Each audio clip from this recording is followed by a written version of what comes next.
Nggak ngerti gua? Udah. Tolong rekamin deh. Ya.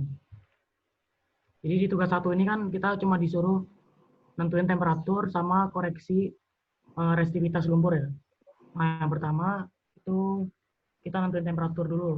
Nentuin temperatur gimana sih? Masih pada ingat gak? Kalau masih pada ingat nggak usah dibahas. Oh, jelasin aja lagi. Udah, jadi yang pertama kita nyari gradien temperaturnya dulu. Pakai rumus yang Y sama dengan mx plus C. Jadi M itu kan gradien. Gradiennya itu Y min C per X. Nah, di sini gue pakai contoh punyanya Andi, ketemu gradiennya 0,0235. Nah, kalau udah tahu gradiennya, kita cari temperatur formasi di kedalaman tertentu. Yang kita cari di sini di kedalaman punya Andi ini kedalaman 7088 sama 7090. Kita masukin, Y itu kan suhunya ya yang kita akan cari. M itu gradien, X kedalaman, C itu temperatur permukaan. Terus kita masukin gradien dikali kedalaman yang mau kita cari ditambah sama suhu permukaannya. Dapat temperaturnya sekian, 246. Terus selanjutnya itu tadi pakai rumus. Ini sekarang kita pakai chart. Kita pakai gimana caranya? Kita tentuin dulu di suhu tadi, di suhu bottom hole itu berapa, temperaturnya, maksud temperatur di bottom hole berapa, kedalamannya berapa. Terus kita bikin gradien dulu dari ujung sini. Dari ujung sini kita tarik garis sampai ketemu si temperatur bottom hole-nya. Kita tarik garis. Nah, terus kita nyari temperatur pada kedalaman yang ditentukan tadi. Di kedalaman 7090. 7090 kan sekitar sini ya. Dekat-dekat 8000. Nah, di sini berapa suhunya? Udah kita tarik garis dari suhunya ke garis gradiennya, terus baru kita ke bawahin. Nah, suhunya sekitar 260-an ya. 240-an, 240-an. Nah, ini hampir sama antara chart sama perhitungan tuh hampir sama biasanya. Ada yang bingung nggak di situ?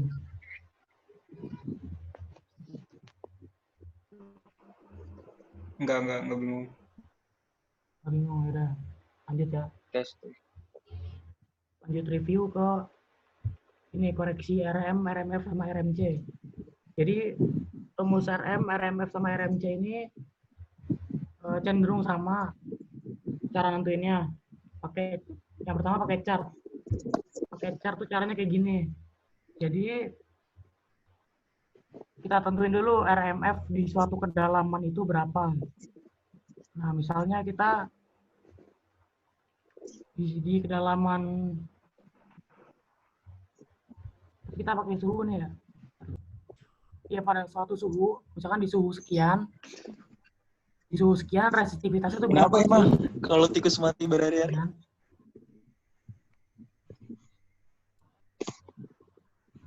Ya, lanjut. Terus dari temperatur ini dari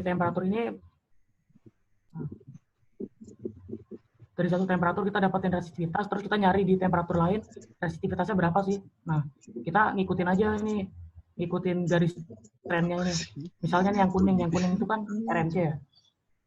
RMC pada suhu sekian, suhu 80-an, RMC-nya sekian. Terus berapa sih kalau di 240-an? Kalau di 240-an berarti ya udah kita tentuin trennya yang mana. Terus di titik ini sampai ketemu suhunya, berarti resistivitasnya sekian. Sekitar 0,15 gitu misalnya. Bingung nggak? Nariknya yang nggak pas aja. Enggak kan? Udah lanjut. Sekarang ya sih. Ya kendalanya cuma itu sih. Apa nariknya suka nggak pas. Kalau bisa misalkan ntar Ini udah nggak masuk di ini ya, di UAS ya? Masuk deh. Jadi ini ntar kemungkinan masuk di UAS kalau misalkan ada soal kayak begini, ngeprintnya yang agak gede aja supaya lebih akurat gitu. Print. Nah, terus ya, kenapa? Ya, misalnya mau ngerjain soal ini ya di print dulu. Lanjut ke perhitungan. Perhitungannya pakai rumus eh, yang ada di buku Asquith nih. Gue lupa rumusnya apa. Perlu dibukain dulu nggak rumusnya apa?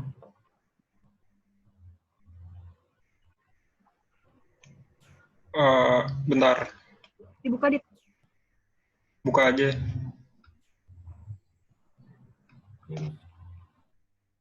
Gue buka ya, bentar.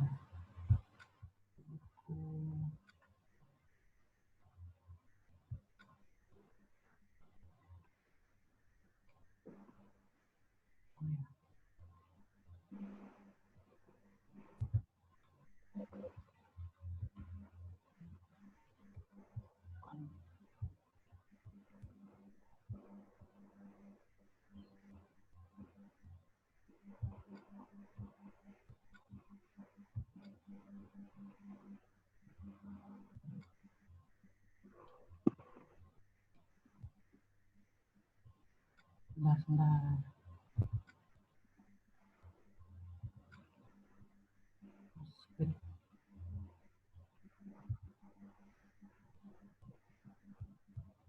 Ini kelihatan nggak buku Asquith-nya? Ini masih di atau masih di PPT-nya Andi apa? Udah di Asquith? Udah squid, udah squid.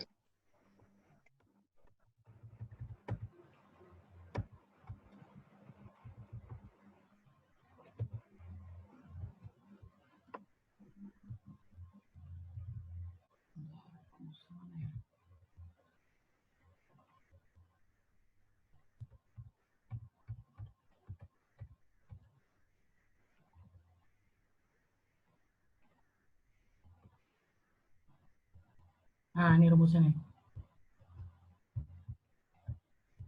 Ini rumusnya yang ini. Rumus 1.10.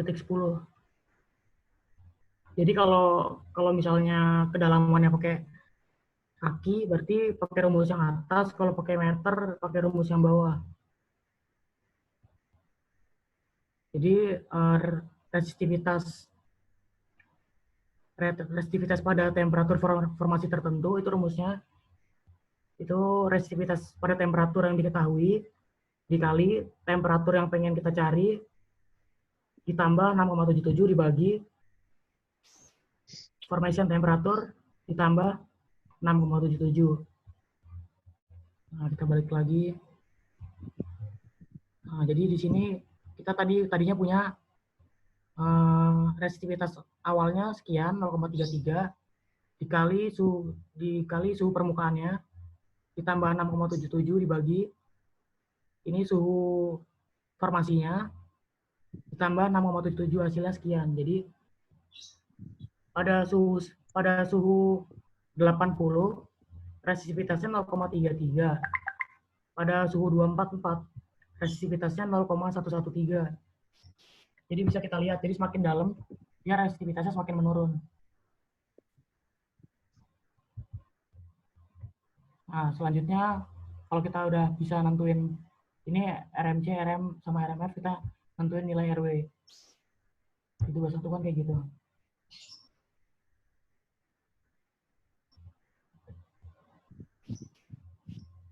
Nah, yang pertama nentuin dulu RMF Eki per RW Eki-nya.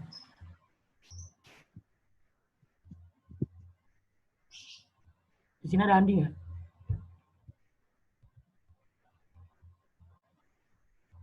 Oh ya, Andi.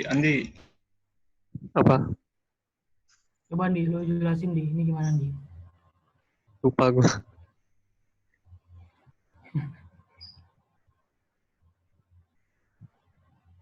Iya, lupa lagi. Oh, jadi dicari dulu nilai SP-nya. nilai SP-nya berapa, terus kita suhunya berapa gitu. Nah, terus dari nilai SP kita tarik garis sampai garis suhunya ini, kita pakai temperatur berapa kira-kira, kita dapetin nilai RMFEQ sama RWEQ-nya. Nah, di sini kita pakai nilai SP. Kalau punya Andi ini sekitar plus 30-an ya, Andi ya? Ya, sekitar segitu. Terus dapat RMFEQ-nya per RWEQ-nya 0,5. Nah, pas kalau udah dapat RMFEQ per RWEQ, kita nyari RWEQ-nya sekarang. Ini dapat dari mana, Andi? 0,85.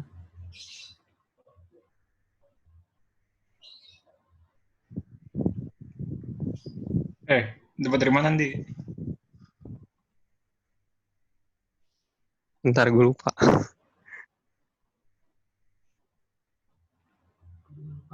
Apa ada rumusnya ya? Gue juga lupa deh itu. Ya, coba gue cari dulu ya. Kalau ada yang tahu boleh sharing.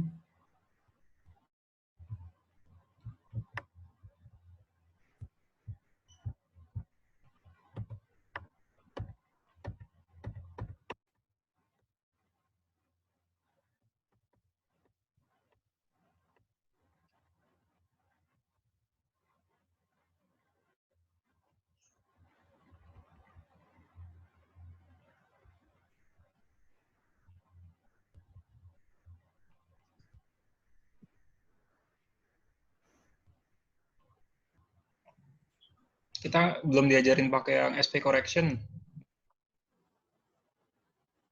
Yang mantuin ya. Ya, nggak diajarin pakai yang itu. Buat nyari SSP. Jadi kemarin kalau nggak salah asal nembak aja ESP-nya langsung pakai SSP. Gitu ya.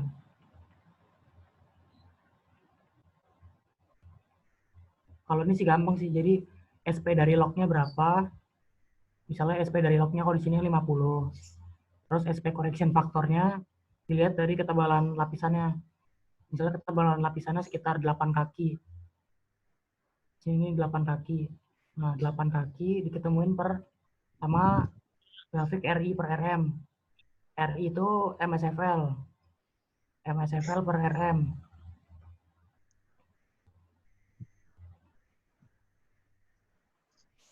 Di sini ketahui 50. Terus ini tarik garis saja sampai ketemu kurvanya. Terus ke sumbu X dapat nilai 1,4. Nah, terus ini 50 tarik ke 1,4 lurus, terus tarik garis aja lurus terus, berarti sekitar 72 gitu. Tapi yang susah nentuinnya sih, nentuin ketebalan lapisannya. Itu harus diketahui yang dah. punya Andi tadi ya. Kemarin nggak diketahui. Dari log GR-nya kan kelihatan, misalkan kita ke bagian sen. Sennya ketebalannya dia dimulai dari kedalaman berapa sampai kedalaman berapa. Berarti segitu bed thickness-nya.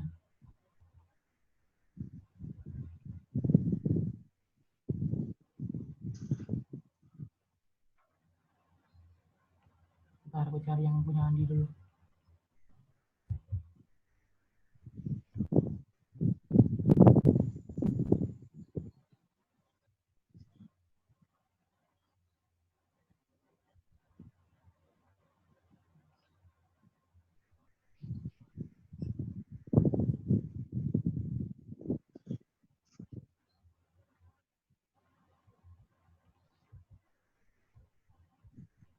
Jadi cari nilai RW ya. Atau kalau mau gampangnya pakai ini aja deh. Kalau mau disuruh nyari RW, pakai rumus. Nah, pakai rumus yang ini. Cari dulu temperatur formasi. Terus kalau udah dapat temperatur formasinya, kita cari RMF-nya. Terus kalau udah dapetin RMF-nya, kita cari RWE. Nah, dari RWE, Baru kita cari RW-nya. Ini kalau secara rumus.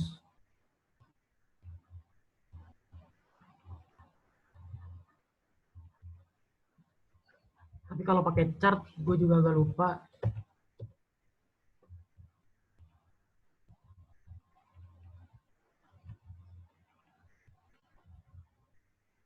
SSP-nya.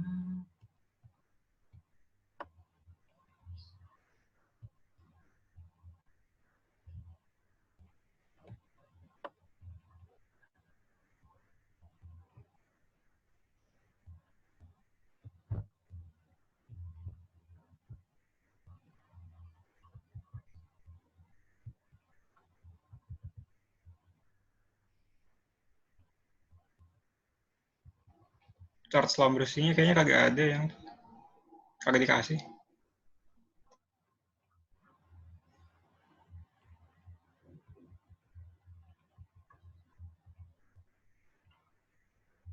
Hampir sama sih cara kerjanya.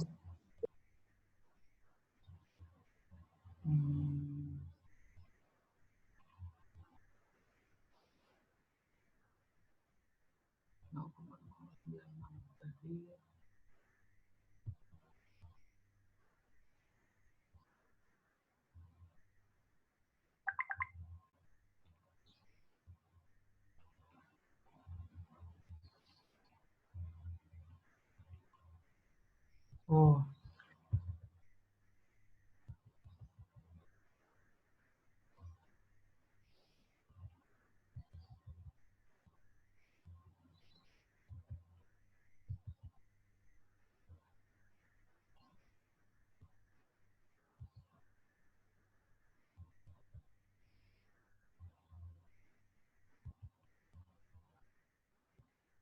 maafin ya, kurang bingung. Kalau ada yang ngerti boleh kok sharing.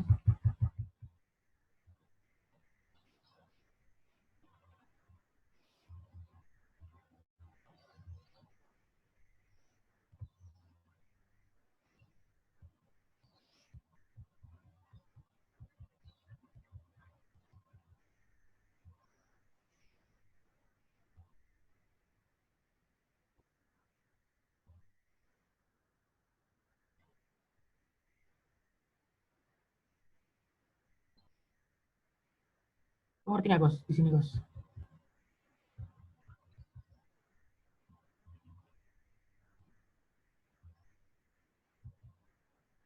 Yang pakai chart belakangan deh, biar nggak kehabisan waktu. Jadi nentuin nilai RW itu bisa pakai chart, bisa pakai rumus. Jadi sementara yang pakai rumus tadi dulu ya. Gue juga lupa, ntar gue jelasin. Kalau pakai rumus, itu rumusnya yang ini. Nah, ini. Yang ada di tabel 2.1.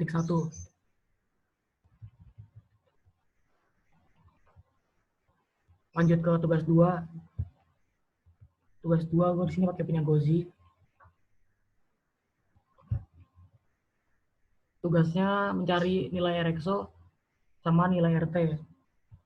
Pakai tornado chart. Di sini diketahui datanya yang punya Gozi kayak gini ya. Di halaman 7012, MSFL-nya 3, LLS-nya 25, LLD-nya 28, ILM-nya 11, ILD 27, SFLU-nya 20. Ini supaya mempermudah pengerjaan, jadi dicatat dulu data-data yang dibutuhkan. Ini punya Gozi ini udah bagus. Bisa langsung tanya ke orangnya. Jadi kita tentuin dulu nilai RLLD per RXO sama nilai RLLD per RLLS. Nah, kalau punya Gozi ini, per RLLD per RXO-nya 9,3, RLLD per LLS-nya 1,1. Ini 9,3 ada di sini, 1,1 ada di sini. Terus kita tarik garis sampai dia ketemu di satu titik.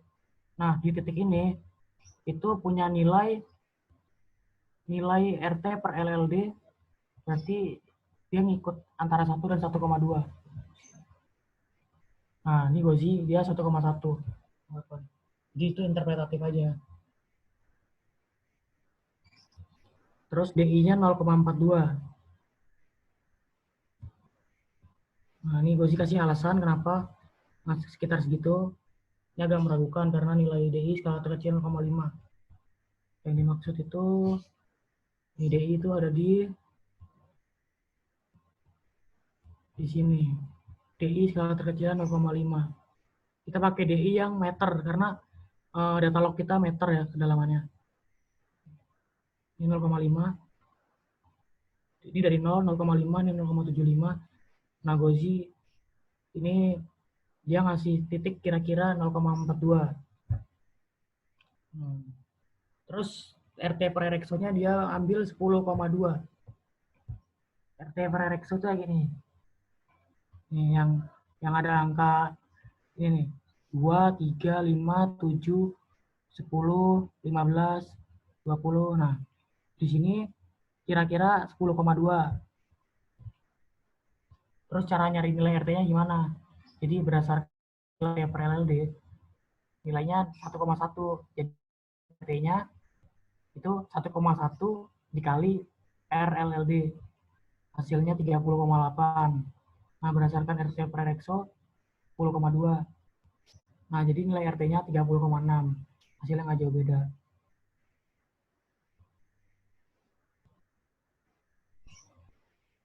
Terus koreksi nilai RXO dari nilai DI. Dari nilai DI ini 0,42 ini. DI sama dengan RT per RXO. Jadi RXO-nya berapa sih sebenarnya? Jadi RXO-nya sekitar 73,3. Kalau di data awal tadi RXO-nya ini 3. Dozi dapetin 73,3, agak jauh sih.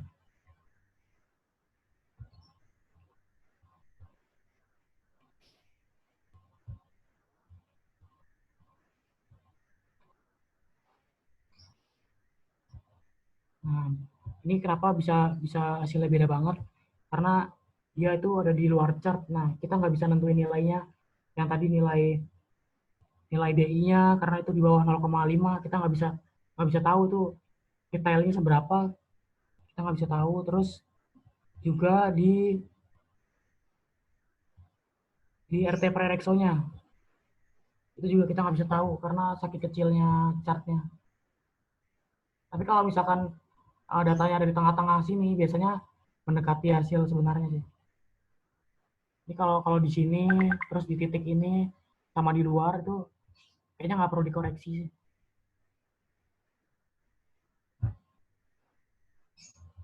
Lanjut pakai induction lock. Kalau tadi ini pakai latter lock. Latter lock itu yang LLD. Ingatnya gini aja, kalau LLD berarti latter lock. Kalau ILD berarti itu induction. Apalagi aja huruf depannya. Sama aja sih cara ngerjainnya kayak gini juga. Jadi ditentuin dulu nilai RSFL per RLD-nya. Sama kayak tadi cara ngerjainnya. Terus baru kita dapetin RT sama RXO-nya. Ada yang bingung nggak di bagian tugas bagian ini? Enggak. Kalau di tugas ini emang rata-rata nilainya bagus sih. Kalau yang tugas pertama tadi rata-rata masih bingung. Radit, Ya, kalau yang induction lock ini sebenarnya kita bisa pakai data lateral lock atau emang cuma pakai data induction lock? Kan tiap data lateral lock atau induction lock itu kan tergantung matnya ya, bagusnya yang mana. Nah, bisa nggak sih kalau kita lihat misalnya matnya itu bagus buat lateral lock, tapi kita pakai induction lock yang tabel ini, itu berarti jadinya bakal mental-mental gitu loh titiknya bukan di dalam grafik. Bisa nggak sih logikanya begitu? jadi chart ini dipakai sesuai ini aja, sesuai tools resistivity yang kita pakai. Nah, itu bisa kita lihatnya. Kalau misalkan di lognya dia pakai ILS, ILM gitu, berarti kita pakai induction, pakai chart yang induction. Terus kalau misalkan di lognya pakai adanya LLD, LLS, terus MSFL tuh berarti pakai yang later log. Itu aja kalau. Teki. Lanjut ke tugas 3 aja ya. Di tugas 3 gue pakai punya Caca. Ada orangnya nggak Caca nih? Iya, Dit. Ada. Nah, di tugas 3 ini tugasnya mencari nilai porositas dari log sonic, density, neutron, cross plot neutron density, sonic density, sama neutron sonic. Pakai rumus sama chart. Nah, cara ngerjainnya sama kayak yang udah diajarin Pak Musoto.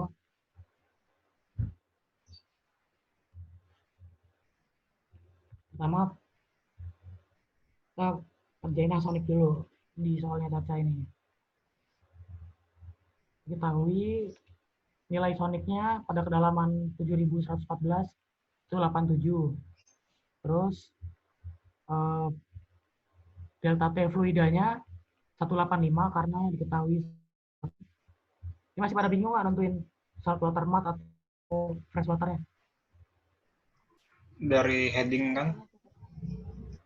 Dari heading ya bisa. Terus dari SP juga bisa. Kalau SP-nya berlawanan sama gamma ray berarti dia air asin. Gitu aja. Nentuin ininya, nentuin fluidanya. Kalau nggak berlawanan, Kalau misalkan dia searah berarti dia freshwater mat. Biasanya kan kalau misalkan di GR dia kalau ada sand dia ke kiri kan. Nah, kalau dia pakai freshwater mat dia SP juga ke kiri defleksinya kalau ketemu pasir. Terus di sini matriksnya menurut Willy 55,5, menurut RHG ini 56. Nah, terus masukin ke rumus. Ini yang pakai persamaan. Rumus Willy itu yang delta T log min delta TMH per delta TFL min delta TMH. Di sini kita dapetin porositas sonic 0,243. Terus kita cari juga pakai chart sekarang. Sama nggak sih hasilnya? Kalau kita pakai chart, itu kita tentuin dulu delta T-nya. Delta T-nya berapa tadi sih Caca kan? Delta T-nya 87.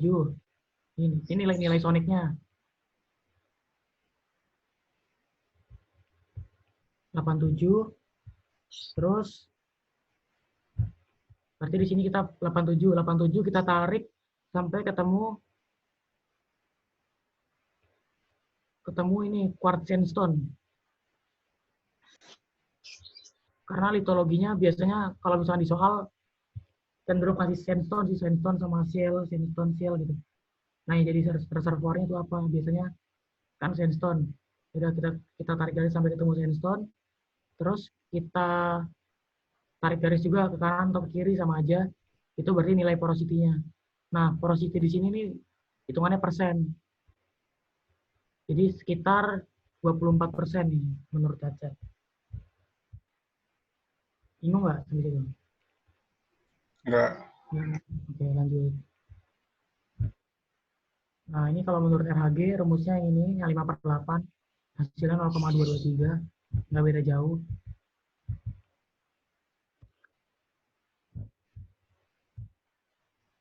Nah, ini yang pakai chart RHG.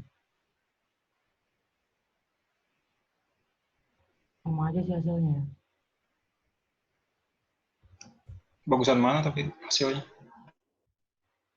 Kalau hasil bagusan yang ini, bagusan yang RHG. Dia lebih tinggi hasilnya.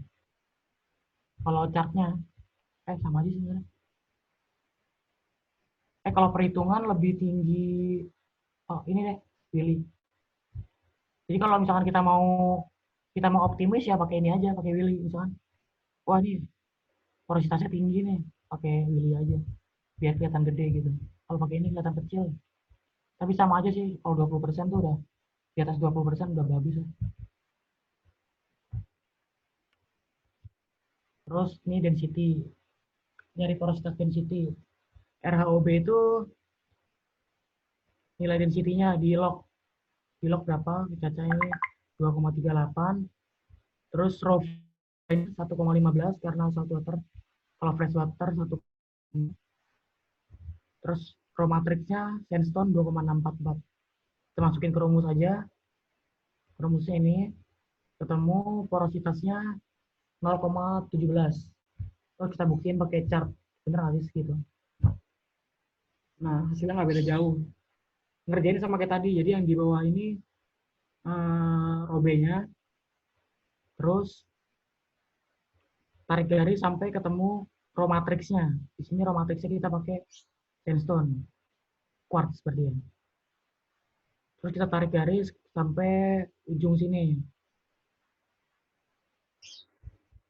Terus ini sesuai sama fluidanya. Di sini ada fluida ya, raw fluida. Ada 1000, ada 1,0, 0,85 sama 1,15. Jadi kita tarik garis sampai yang 1,15 karena fluidanya tadi air asin.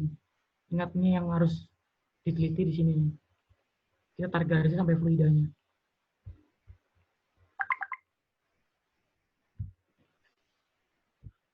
Selanjutnya neutron porosity.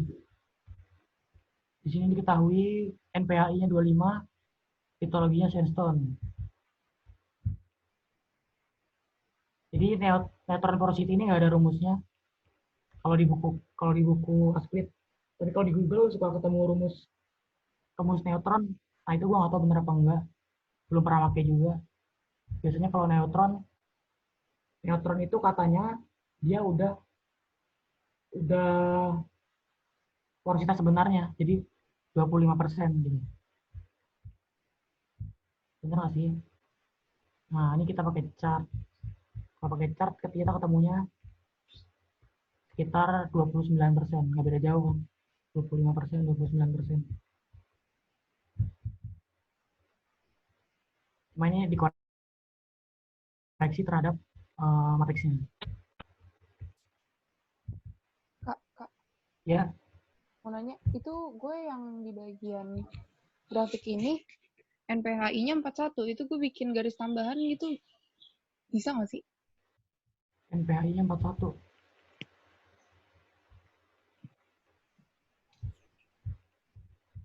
Nah,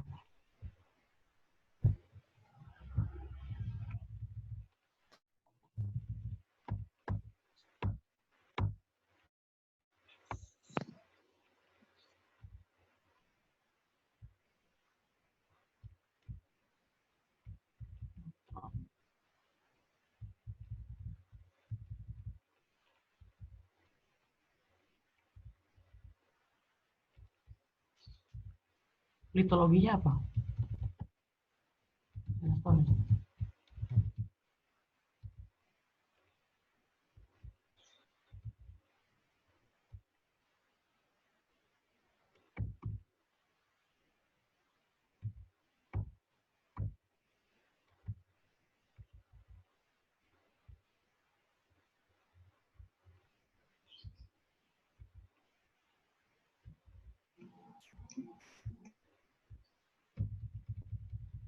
Ini beneran 41 emang.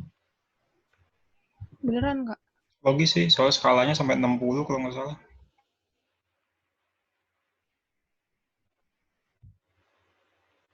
Oh, gimana ya kalau 41 ya?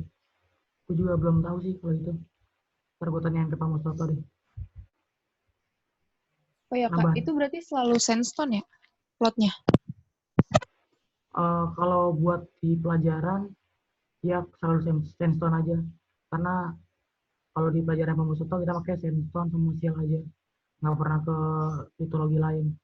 Nah, tapi kalau misalnya buat KP atau buat ngerjain proyek gitu, kita lihat litologinya. Lihat litologi itu dari data matlog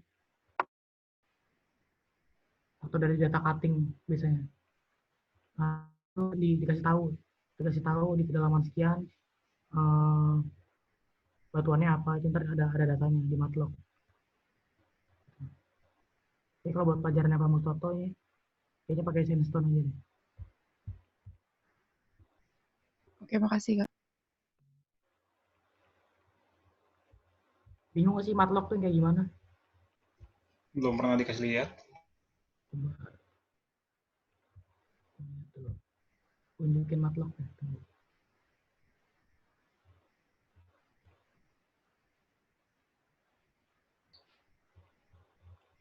atau ada di data header.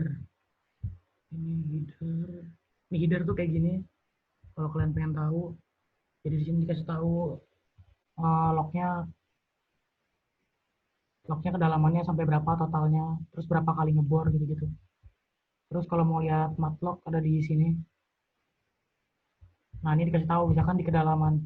Ini dia dari data core ya, ini data core. Di sini gua nggak ada data matlognya.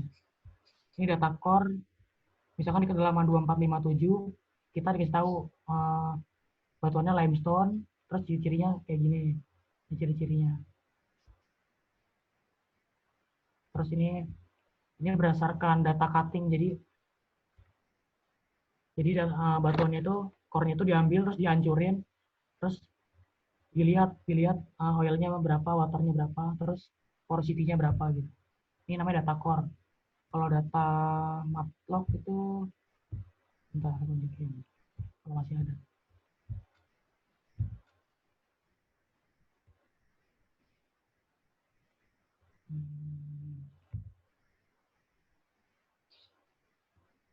Ini matlog. Nah ini matlog nih kayak gini. Kita udah dikasih tahu. Jadi matlog itu potongan doang, cuman sepotong diambil dari data core di kedalaman tertentu. Ini matlognya, misalkan di sini ada limestone, terus di sini ada sandstone, gitu-gitu. Ini udah dikasih tahu sih dari data drillingnya.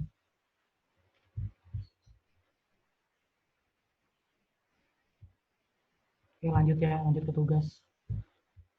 Jadi kita udah sampai neutron, terus kita sekarang ngerjain yang cross plot. Yang cross plot itu khusus untuk yang ND aja ya, neutron density dia pakai akar. Jadi akar porositas neutron kuadrat tambah porositas density kuadrat dibagi 2. Di sini hasilnya 0,24. Terus kita pakai chartnya yang kayak gini. Jadi yang kiri ini density, yang bawah ini neutron. Neutronnya tadi kita dapatkan 25%, density-nya nilai density-nya 2,38. Nah, ini hasil pembacaannya nih, bukan persennya. Jadi 25, 2,38. Kita ambil sampai ketemu titik. Nah, dari titik ini kita tarik garis tegak lurus ke garis litologinya. Misalkan di sini si Caca kenapa ngambilnya limestone? Ada Caca nggak? Caca, kenapa ngambilnya limestone, Caca? Jadi Waktu kalau itu misalkan ngikutin contohnya Fred oh yang lu contohin. ya nggak apa-apa. Jadi sama kayak gini, cuman kalau ditugaskan nih disuruhnya ke sandstone ya. Jadi dari titik ini kita tarik garis lurus ke litologinya sandstone misalnya. Di sini sekitar kalau kita tarik garis ke sandstone nilainya sekitar 24 sampai 26. Nah, sesuaikan sama ininya sama hasil perhitungan rumus. Nggak akan beda jauh sih. Terus kalau sonic density itu tinggal ditambahin aja terus dibagi 2. Hasilnya 0,2 atau 20% porosity-nya. Kan pakai chart. Nah, kita pakai chart juga gitu caranya sama sampai diketemukan di satu titik, habis itu tegak lurus ke litologinya. Nah, litologinya di sini kan sandstone, berarti pakai yang merah. Pakai yang ini sekitar 21 nih, 21 atau 22. Nah, sekitar 21 atau 22%. Hasilnya nggak beda jauh. Terus yang ketiga, ini neutron sonic sama gitu juga. Ditambah dibagi 2. Nilainya sekitar 26%. Kalau kita pakai chart juga nggak beda jauh. Hasilnya sekitar 26% juga. Ada yang bingung nggak dari nentuin porosity? Itu tegak lurusnya terhadap apa sih, Kak? Terhadap kurvanya, jadi ini tegak lurus terhadap garis litologinya. Nah, kalau di sini kita pakainya pakai yang biru atau yang merah ini? Pakai yang biru. Beda biru merah apa sih? Lupa. Nah, itu dia, gue juga nggak tahu. Ini time average, time rata-rata.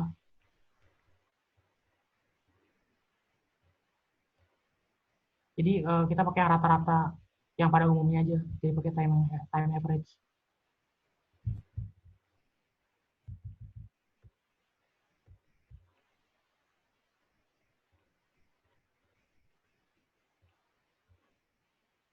Terus bisa juga kalau misalkan nggak pengen nentuin titik terus tegak lurus, biar lebih gampang gini aja. Jadi misalkan ini 87. 87 kita tarik garis sampai ke kurvanya sandstone. Terus yang dari bawah juga nih, yang dari neutron, kita tarik garis sampai kurvanya si sandstone. Nah, terus kita ambil tengah-tengahnya antara titiknya si neutron sama titiknya si density, terus kita ambil tengah-tengahnya aja gitu. Hasilnya nggak beda jauh kok. Biar nggak bingung itu tegak lurusnya gimana sih gitu misalnya.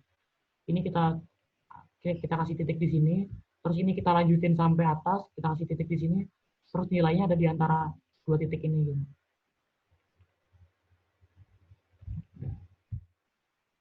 Masih bingung nggak?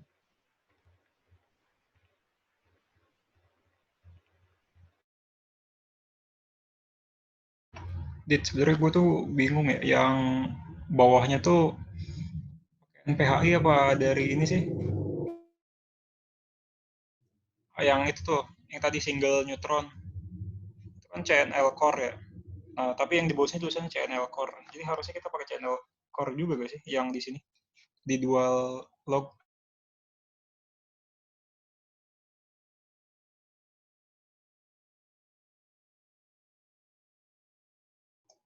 Halo Pradit.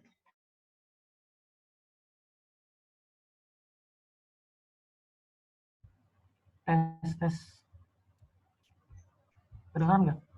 Geran-geran, tapi screen lu nggak kelihatan. Bentar. Nah, 7052, GR log-nya 127, terus GR max-nya 160, GR min-nya 41. Nah, GR max ini GR max dari keseluruhan data log-nya ya. Terus GR min-nya juga. Terus kalau GR log itu di titik itu nilai log-nya berapa, nilai gamma ray-nya.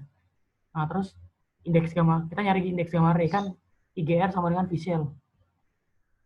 Nah, kita nyari indeks gamma ray-nya. Indeks gamma ray rumusnya ini GR log min GR min per GR max min GR min. Terus kita dapetin IGR-nya 0,722. IGR sama dengan visual. Nah, berarti visualnya juga 0,722. 0,722 berarti 72% dia shell gitu. Nah, masuk akal sih, soalnya dia GR log-nya 127. Karena biasanya shell itu di atas 100 gamma ray-nya. Di atas 90 itu udah masuk shell mungkin.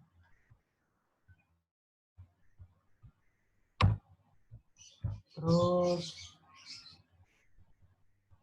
ini dia ngeplot di chartnya kayak gini tata caranya. Pertama ngeplot gamma ray indeksnya pada sumbu X yang di bawah, terus tarik garis lurus sampai ketemu garis Tarinov. Ini dengan asumsi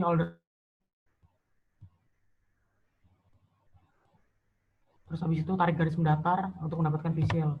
Nah kayak gini. Jadi tadi IGR-nya kan 0,722, kita tarik garis sampai ketemu yang Alderrock punya Larionov. Terus berarti visualnya sekitar, kalau di sini visualnya 0,40%. Kalau ini Alderrock. Terus kalau kita pakai yang linear scaling ini, itu yang visual sama dengan IGR. Nah, sekitar di sini. Tadi IGR-nya kan 0,722 ya.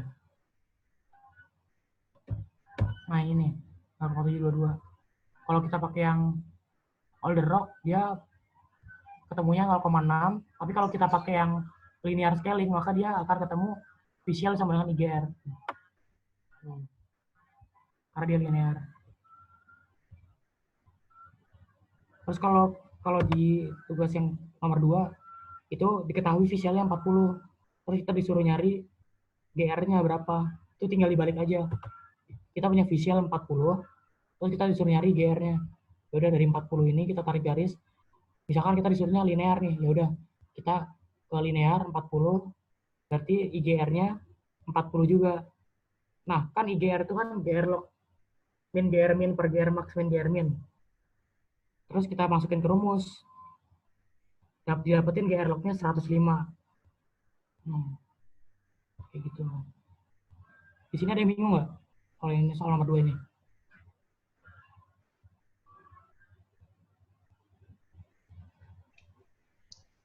Cukup. Ada kan ya? Ya udah gitu aja sih. Mungkin reviewnya. Kredit. Oh, Nanya dong, ini kenapa kita makainya yang Larionov gitu? Apa emang khusus lapisannya atau kenapa kan di sini ada kurva-kurva yang lain ya? Nah, yang lain-lain ini dipakainya kapan gitu kan? Kita makainya Larionov yang sekarang. Itu sesuai yang disuruh sih, sesuai yang disuruh bapaknya. Kalau mau nyoba satu-satu juga nggak apa-apa. Yang penting konsepnya sih. Kalau konsepnya benar, ya udah. Kalau misalnya buat tugas ini ya dibenerin gitu. Mau pakai yang Larionov, mau pakai yang Staber. Ini cuman buat gambaran. Kalau misalnya kita pakai Staber, kita pakai mana sih yang hasilnya visualnya itu lebih besar gitu. Nah di sini kalau menurut kurva ini itu yang paling besar didapetin visualnya itu yang linear scaling dengan indeks gambar yang sama, itu volume sial akan lebih besar didapati pada linear scaling pakai yang visual sama IGR. Kalau waktu dulu gua KP sih disuruhnya pakai yang linear scaling aja. Ngerti. Makasih. Terus kalau bagusan yang mana sih gitu? Itu interpretatif ya. Kalau misalkan kita pesimis, kita pakai yang linear scaling aja karena visualnya ntar lebih besar hasilnya. Nah kalau visualnya besar berarti porositinya semakin kecil kan.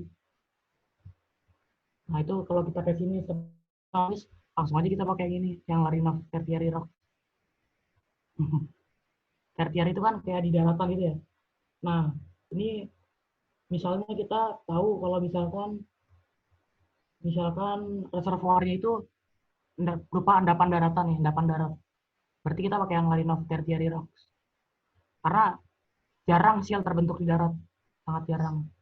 Sial itu biasanya di tempat yang relatif tenang, di laut, gitu, di danau. Nah makanya kalau di darat kita bisa pakai yang ini. Dia visualnya lebih rendah.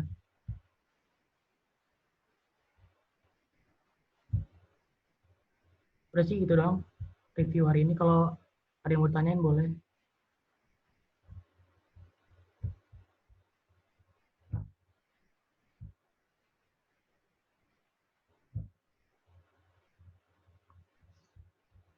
Udah cukup sekian dulu review hari ini. Ada yang mau tanya nggak? Ini materinya udah kelar ya? Sampai nyari ini sih, sampai nyari RW. Jadi gua sampai nyari RW ya. Ya. Ntar gue kasih contoh soal UAS tahun lalu deh. Kalau gue masih megang ya. RW pakai chart apa sih? Lupa gua. Udah diajarin belum ya? RW itu pakai yang tadi, yang SP. Supaya... Ini gua. Oh, yang ini ya tugas pertama ya? Nah, yang ini. Belum gue share screen ya.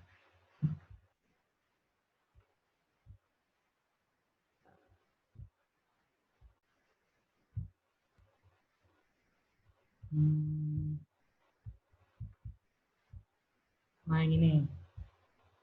Nyari RW. Kalau yang pakai chartnya, gue juga lupa, ntar deh. Ntar gue share yang pakai chartnya.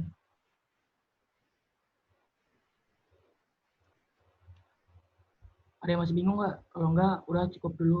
Karena mau lanjut untuk manajemen reproduksi ya. Ya udah. Kalau Dan cukup. Ya, saya kembalikan pada moderator. Moderator. Ya, luar biasa sekali pemaparan dari pemateri kita hari ini. Tepuk tangan dulu. Ya, baik kalau nggak ada yang ditanyain. Semoga nanti dikirim ya, Dit ya, contoh soalnya. Apa itu? Sama yang RW juga kalau bisa. Soalnya mungkin masih banyak yang belum paham. Ya.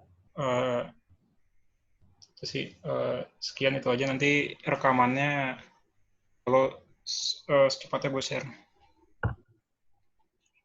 Oke, terima Yang kasih. pada keluar dulu ya. Thank you, Gozi. Yang pada keluar dulu. Kenapa lu mau ngabsen? Ya, benar.